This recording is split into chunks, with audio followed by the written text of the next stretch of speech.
that democratic government is always about how a group of people come to make a decision. Technology makes some aspects of that easier, but it doesn't seem to help with other aspects of it. It doesn't seem that we found a good solution to the problems of deliberation. And so one of the things that Pedro reminded us was that maybe the reason Marco Civil worked was that only a few hundred people were involved with it. So we got this wonderful tension between participation and deliberation. If you want lots of people to participate, your deliberation may not be as high quality. The other thing we got was this realization that someone's always in power, and it's usually the person who makes the rules about decision making. So I found that very helpful. I think it's incredibly important that CEU right now is taking a look at the problem of democracy broadly and on illiberal democracies specifically.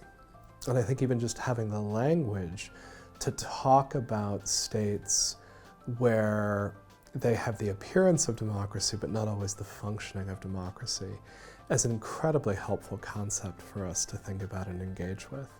And I think the conference has done a terrific job of bringing thinkers from around the world, but especially terrific thinkers from Europe, to think about this changing shape of European democracy at this very strange moment where this long shift towards internationalism is now being counterbalanced by this very strong shift back to nationalism.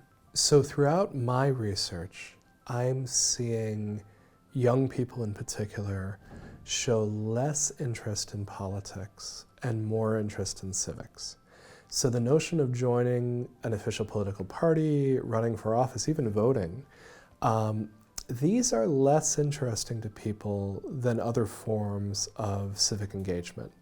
And that might be debating an issue online, it might be posting a video that has civic overtones to YouTube, it might be participating in a campaign designed to show acceptance for gay and lesbian people, or to try to point out racism, as with the Black Lives Matter movement. And I think what's happening is that political theorists look at the voting rate, they look at youth participation, and they say, we're having a crisis, the youth don't get it, let's teach them more about politics. And that may be wrong. It may be that politics right now is such a difficult way to make social change. It feels so inaccessible to young people that they're actually doing the right thing. They're looking for places and ways where they can feel like they have influence, and that's how they're choosing to spend their energy.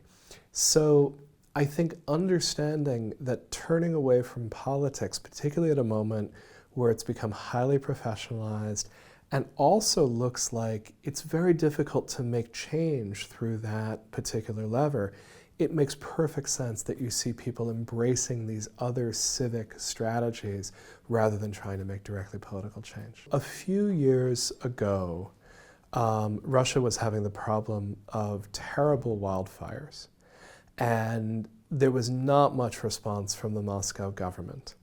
And an activist actually wrote this public note to Putin saying things worked better in the communist days. At least when we had a fire, we had a Rinda, a bell that we could ring, and everyone would come together and put out the fire. Give me back my Rinda. Now, first very sad thing, this person actually disappeared after writing this post, so it was not well received by Putin. But it also became the inspiration for a group called Virtual Rinda. And the idea was to build a social network of people who could aid each other and who could provide aid for the fires. So people in Moscow would organize, they would put together supplies, blankets, clothing, they would drive them out to a town that had been affected by the fires and make the donation. So people say that Russians don't volunteer. It's just not true. But what was very interesting was this was a direct response to a government failure. And the response was not to try to make the government do a better job. It was to say, we know the government isn't going to do this. Let's just do it ourselves. And I think that's a classic anti-political response. It says, I want nothing to do with the politics of it. I want to do something worthwhile. The interesting thing is when you do this, you may end up building your own institution. Over time, Virtual Rinda may end up becoming a very big project in its own right. But for now, it's a good example of people choosing the civic over the political.